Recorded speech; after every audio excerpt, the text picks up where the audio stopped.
Hey dudes, my name's Blako. I've been continuing work on Okashi Towers, which is a Halloween-themed real-time strategy game with tower defense elements, developed in Godot 4. I've gotten quite a bit of feedback on the game and made some changes for version 0.8.1. So let's just dive right in.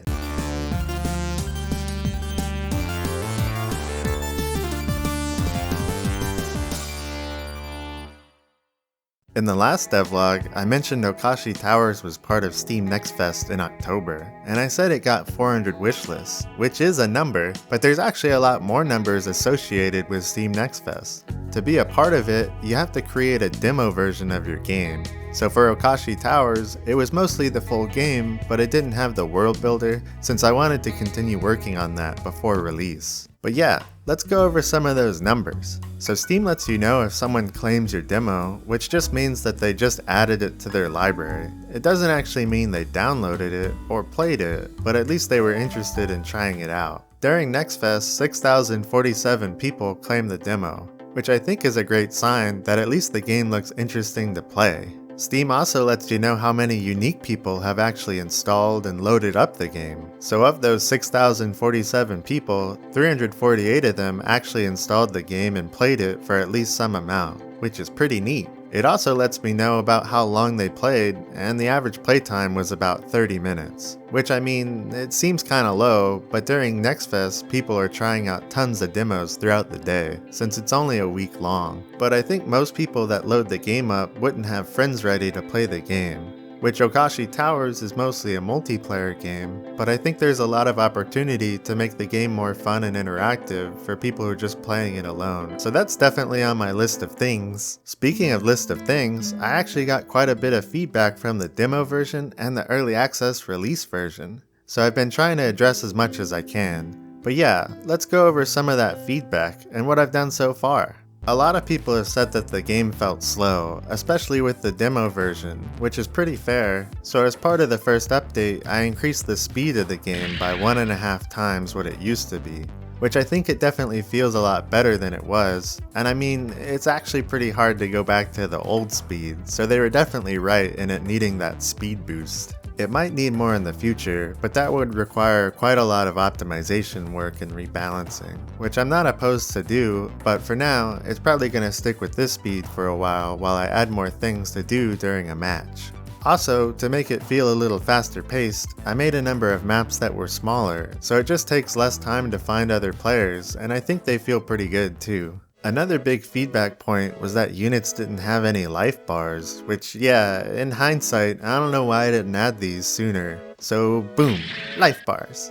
I think it makes it a lot clearer what's going on, since units actually have a lot of different stats, and even their life is split into shields and health, where shields have a regen amount and a regen rate, so they'll heal over time, whereas health does not. Although some units can heal themselves, so it's good to actually get some visual feedback on that. The game looks empty. Yeah, the demo version of the game actually does look pretty bare. You can see the entire map because the fog of war was pretty transparent, and there's not much going on. And it's really flat since it's just a shadow. There definitely has to be some kind of balance for the fix for this, since I do think you at least need to kind of see the layout of the map, since it's a tower defense game mixed with an RTS, so you need to know what kind of paths are there. The original system was just a shadow and light system, which actually doesn't even use the built-in light system for Godot because that system, at least with the version I'm using, is really slow and it doesn't scale well, so I had to end up writing my own lighting system. To make it not feel as bare, I decided to implement a more interesting fog system and gave it a bit more color. You can still kind of see through it, but it's a lot more dynamic and I think it looks a lot cooler. There's definitely more that can be done to make the game feel less bare, but I think it's at least a good step. Also, as part of the feedback, a lot of people thought it was pretty hard to see with just the small amount of colors in the color palette and the background sharing the same colors as the units, which I definitely agree. It also makes it hard to make unique looking maps because they're all the same colors, so they didn't really feel much different. Even Blake Mom said the same thing, and Mama knows best. So I decided to add color modulation to the world builder so you can colorize the world however you want it.